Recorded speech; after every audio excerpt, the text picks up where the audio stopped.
wonder, how were you able to stay in ministry? Did you struggle to remain a priest with the dichotomy between what you were experiencing in your HIV ministry and your analysis of that?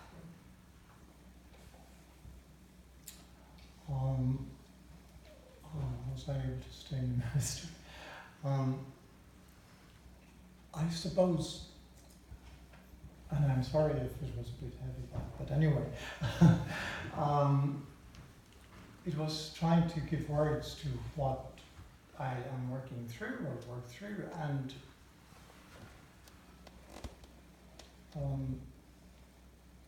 I really believe there's nothing but God. And my belief is not a belief, like in that sense, it's a hope. I always tell the story of Stuart Garcia, the first kid who was only 21, in 1982. And he and I became friends running track at Columbia University on 116th Street in New York City, and he was very smart. He was president of the Students' Union. And he called me one day, 82, wanted to see me. And when I saw him, I knew immediately. He was covered with Kaposi sarcoma. And he said to me, and I had just completed a doctorate in theology and psychology. So smart. I'm looking at smart podium. And he said to me, Bernard, do you believe? Now I had all the answers, if you know what I'm saying. And I looked at him and I said, I don't know.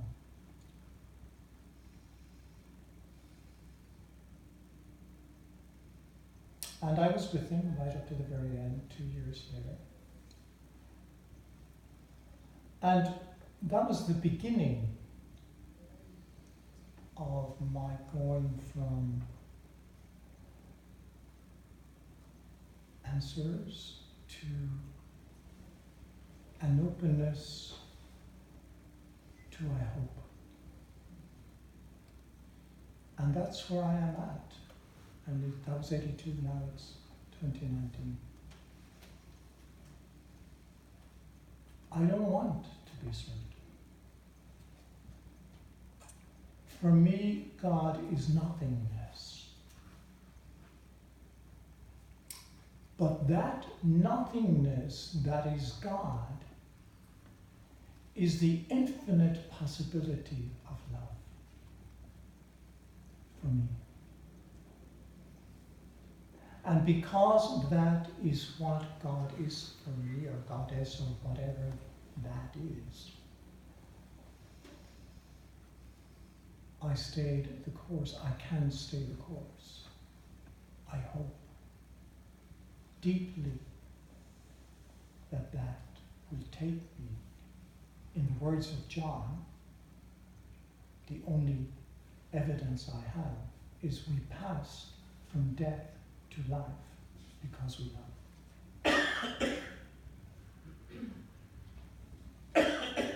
That's the evidence. The only evidence I have. And I couldn't go on living without that hope. Many of my friends committed suicide.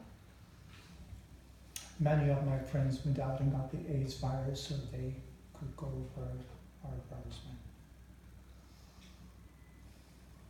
And it's, I suppose, a grace, we would say. But it's not anything that I earned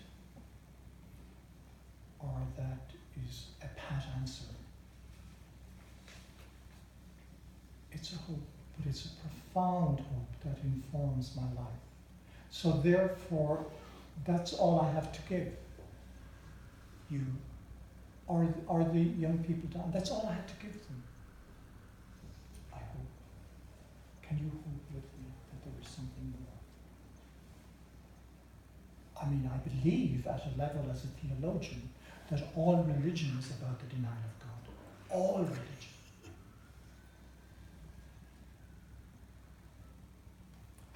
One can find God through, I obviously did. I educated Christian brothers and sisters of mercy and some excellent and extraordinary good women and men. And they must have been doing it right because because we got beyond it. Some didn't. But religion, religio, as you know from the Latin etymology, is to bind to time. Whereas spirituality is very, very different.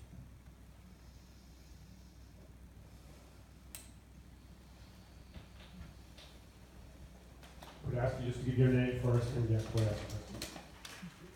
Hi, my name is James. Mine is kind of a question and a thank you, kind of. I like the part you were saying about, I think we often separate sexuality a lot. So, as you said, sexuality can be, it's a lot of a person, which I believe it is. I struggle when I come back to God with, sexuality just being sex as opposed to many things within my life.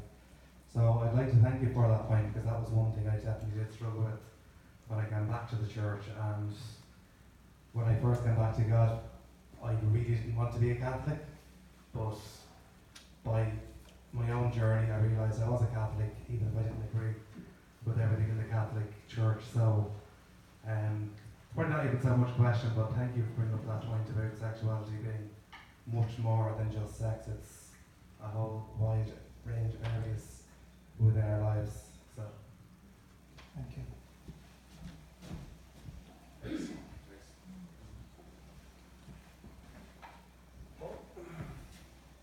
Thanks. Yeah, you mentioned that you thought that it'd be a good idea if parents wished for a gay child of either sex.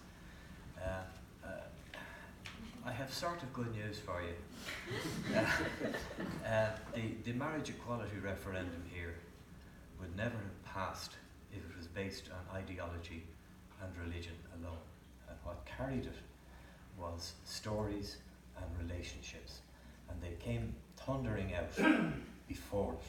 And it was that great force, as far as I can see, just as an observer, that carried it. And I think that bears out an awful lot of what you've been saying. Thank you.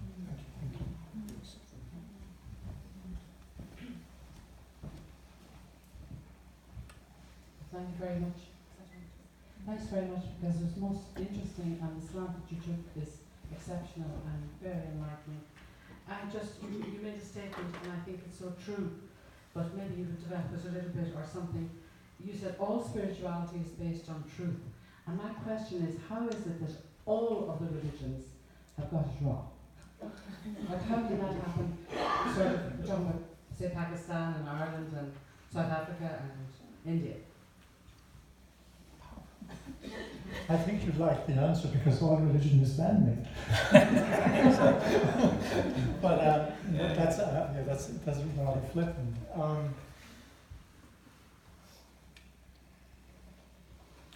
You know the great Christ line that we all were taught as kids, the truth shall set you free. But he forgot to add, I want to tell him this when I see him.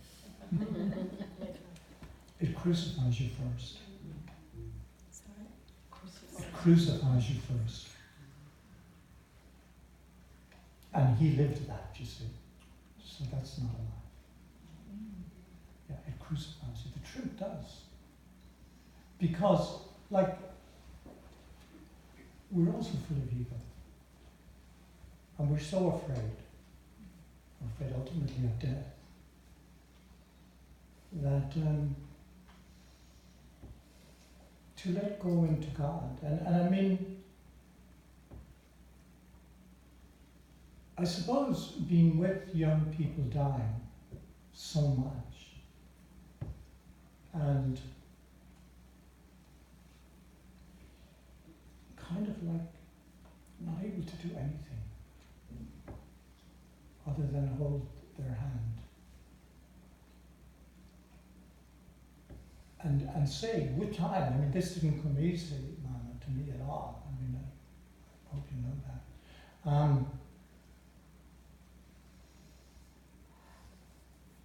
I do hope with you that you are going to love. I really do. And I'm willing to go with you.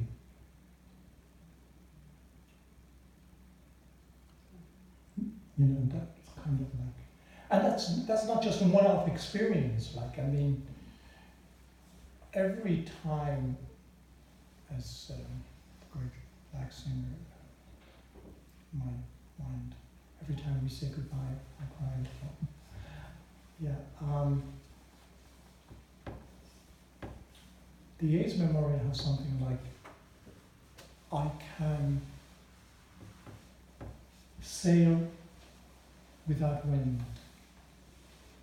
I can row without oars. But I can never say goodbye to my friends without tears. And I don't mind telling you in this setting, and my husband will bear testimony to this, I'm haunted by my experience. I don't ask for any pity on that, I'm just telling you that as a sister to me. But I have never despaired in that sense. And that is pure and utter grace. And I hope, and Billy will tell you, that when my time comes, all I ask for is that I have that hope.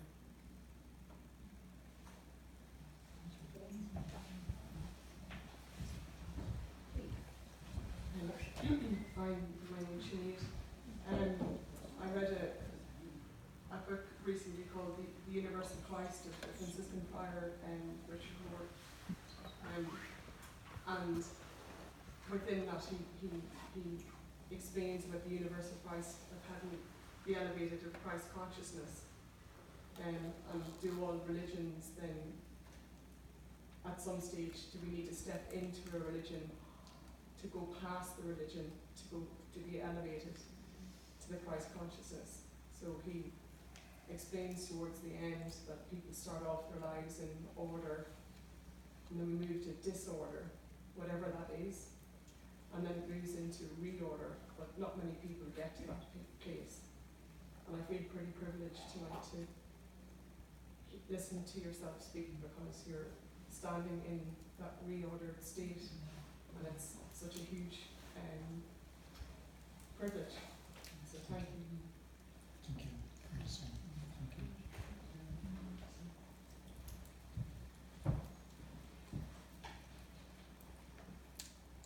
Does anybody see the connection? Can I ask a question? Does anybody see or make any connection between the title of the talk and the actual talk? Because I was a bit worried, you know. I did read a book on it. You're not in my school teacher. I did read the book, sir, cover to cover, and I wasn't shocked at all. I mean, I was sent to the Vatican. I was ordered out of New York to the Vatican for a year in order to get me out of the way. And that was in 1986, I think. And I was shocked at what I saw in terms of the sexual play of priests with escorts, street prostitutes, quote unquote. Excuse me for using that about anybody. And the sexual activity that was going on in different places. And it was completely schizophrenic. There wasn't one, this is 1986, there wasn't one AIDS ministry facility run by the Catholic Church in Rome. I was located at the headquarters of the SMA, Societas Missiones et Afros, in Via Dulcet, just by the Vatican walls. And I was the first priest to invite the AIDS community in Rome for Mass at RHQ. And, you know, I was shocked. I mean, if I was the boy coming from Venice and hadn't washed behind my ears, as my mother would say, I would say, okay, I knew nothing, but I was coming from New York. I'd done a bit of growing up. So sex didn't surprise me. But I can say Legionnaires of Christ. So when I read the book, and I was afraid to say this, people. I was afraid to say this, because you can imagine if I went on the Late Show and said that, should it say he's, you know, he wants to sell his apples? And I didn't say it. I said it privately to different people. But I never said it publicly, because the people won't believe me. So when I read the book, it's like, okay. Marcel's book, yes, in the closet of the Vatican. There's nothing in it that surprises me. Nothing. And like the louder they speak, the more homophobic they are, the likelihood is they're homosexual and they're practicing. But they're not having sexuality. They're having sex. Disembodied sex. The most dehumanizing. And then they teach. So I did read it. All 600 pages, yeah. Before I go over to Florence there, we're just sending around the bag. We have our collection, please, if you wouldn't mind, to help us with some of our costs. Thank you. Thank you very much. Florence. Just when you're talking about all the disembodied sex, and you mentioned the word pornography earlier on, probably in a different context. But I mean, what do you say to the world when this is so rampant, pornography, and people are being trafficked, and where do we find hope in all of this? And it's a worldwide network, and you know, where do we, how do we bring about a kind of a sane, spiritual sexuality again? And this is the challenge. Yeah. And I would say that we've got to get used to talking about God and sex in the same sentence, or God and sexuality. We've got to. And there's no way that, you know, you get from A to Z without, with respect to everyone, without probably watching pornography, or what probably, quote unquote, I'm just saying this generally because I don't want to come across as any kind of saint, which I'm not, without, you know, having casual sex or something. I don't have a problem of that within a psychosexual growth process. It's where it becomes de rigueur. You know, there is a real danger. I mean, one of the biggest problems, and I'm resigning my psychotherapy practice, but one of the biggest problems we're coming across right now is kids exposed at the age of 11 to pornography. And therefore, they are being dehumanized, and they think that's what it is. And of course, it's a multi-billion-dollar industry. So I don't mean to be simple or simplistic when I say we must talk about God and sexuality. And without sounding pious, and without expecting people, you know, not to engage in the process of trial and error, let's put it that way. You know, and for all its bad, quote unquote, confession, it did at times give us a space within which that could be realized if you had a sane priest and supported. So if you had a sane priest, and there were, in my experience, there were very few, But like the idea of going to confession to a priest, and I was a bit lucky in that, and telling him that, you masturbated or you had sex with someone, and he kindly and very humanly saying to you, well, we all go through that, and don't worry about it, and for your penance set Three Hail Marys. Now nothing has replaced that. Nothing has replaced. That's the day. We are in a kind of a limbo, I think, society-wise, and that is in every way. But I wouldn't want anybody to grow up with the terrible. The one time that I thought I was going to leave priesthood, you won't believe this. I was 24. I knew nothing about sex. That's hard to believe now, but honestly, I knew nothing. And you grew up in Ennis. And I'll tell you, like Flanagan said on TV, there was no sex before television. But when I was sent to Knock after being ordained.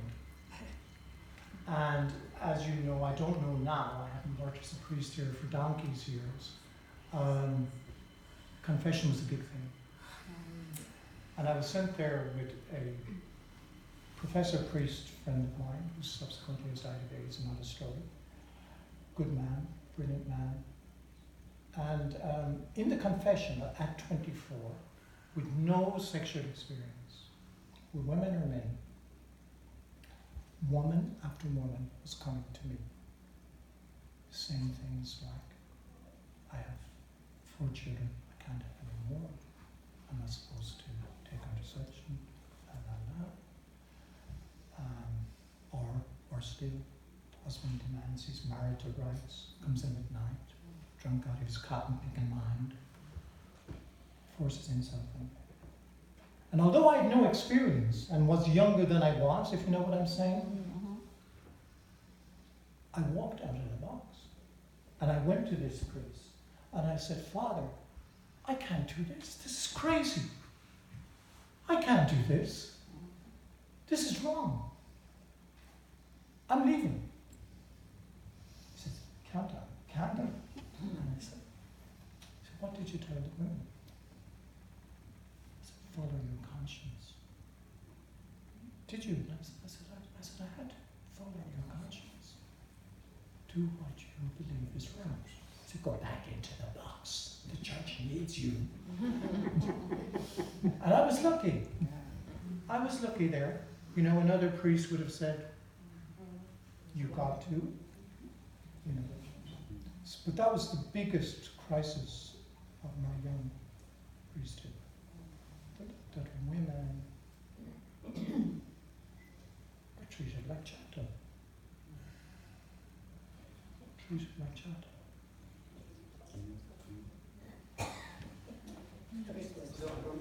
don't need much.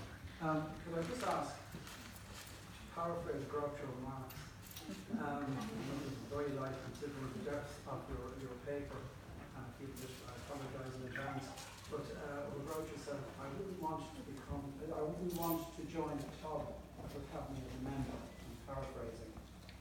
So why bother? I mean, things have changed so significantly in terms of education and people's development. Are you not giving them a lot of oxygen to really bolster their own position? Whilst they might listen and pander to what you're saying, but really you're giving oxygen to them to maintain the status quo. Why not just be a good person? I know lots of priests and nuns who are good people. I don't know what their sexuality is. Why not just be good and become social workers or something? And why maintain a structure? Well, my vocation is to make to afflict the comfortable and to comfort the afflicted, I guess. I stay because, and this, I'm a political activist without apology, as a prophet. I'm a priest, I'm a married priest, I'm open about it. We belong to an organization of 1,200,000,000. And this is the reason I'll give you one little insight. My brother-in-law in Kenya is in relationship with a Kenyan black woman. He's of Cork now. And they're setting up a clinic for the local people, and you can imagine the poverty and etc., AIDS, etc. And I'm in touch with his common law wife. And the publicity lately about my award and why I was being, which is marvelous, I'm so grateful that it's spelled out there, it's without compromise of my ministry. It's LGBTQI people and it is HIV people. It's brilliant, and I do adore Michael Meighan. I think with Mary Robinson, my gosh, what heads of state you've had here. Wow. It's great.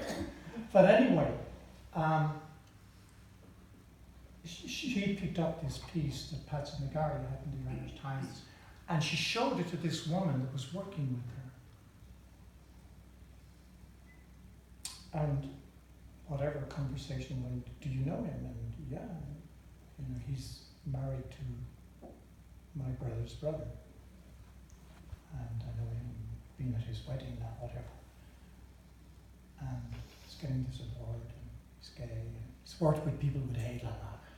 And the woman said,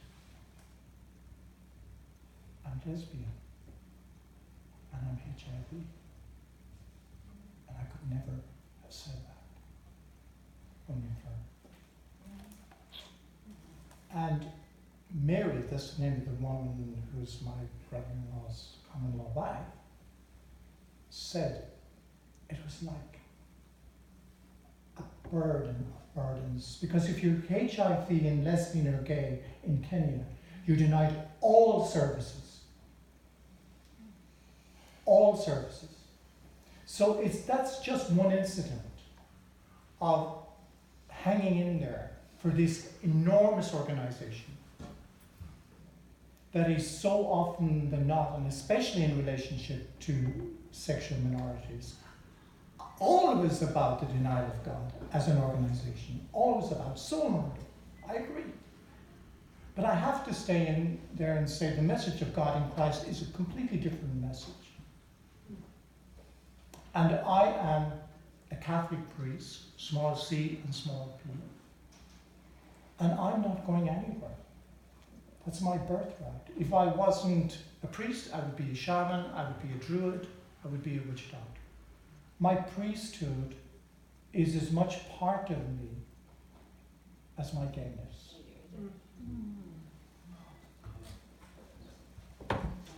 Last question. The Second Vatican Council looked for a rethink of moral theology, more grounded in Scripture, if I remember the phrase. Okay? Yes. You're a priest, and you talked about hearing confessions. How long after ordination does it take before a priest starts to think that the moral theology he was taught in the seminary doesn't hang together? Or does that happen? Thank you, sir.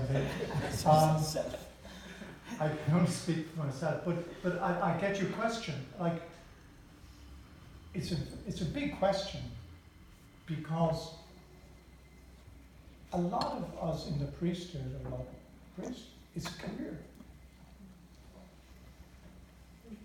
The amount of priests I have met in Ireland, when I came back to do the Late Late Show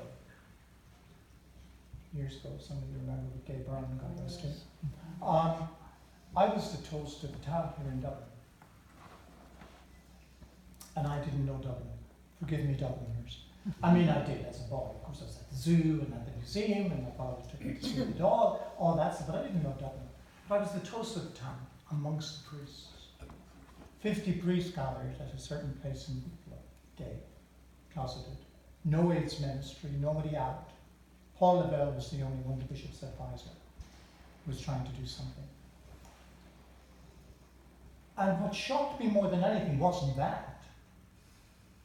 What shocked me was the amount of priests I met and have met since who do not believe in God. Who do not believe in God. Like what you call God, the hope or the nothingness. It boggles my mind. And that's not just Irish. It's true in the States, it's true in the UK, and it's certainly true in the Vatican. So, you know, we've got to be very honest about this stuff. And as I tried to convey to you, sir, believing God isn't easy. You know that probably as good as I and better than I. Especially if you suffer in life, as we all do. Suffering is all of it. But to go on believing, go on hoping, and go on loving. And we try. But there are men, young men, and there unfortunately are young men, who say, no, I don't believe in God. Why the priest? Pardon? Why the priest then if you don't? For the career, man. For the career. Career. It was a very cushy career. Here especially, wasn't it? I mean, you all remember. I mean, they used to point to the crib in Ennis, the bishop, Kildare, and tell us about Jesus. You know, he was born in a stable, cold, frosty night. As they went home to their central heating, and we went home and got chilblains. That was the reality. We didn't have central heating, we were looking to have the fire. But it was a cushy number. We've gone well over on the question and answer. I'd like to ask Brian Glennon, please, to come up and just say a few words of thanks to Bernard for his fantastic talk here tonight. Thank you.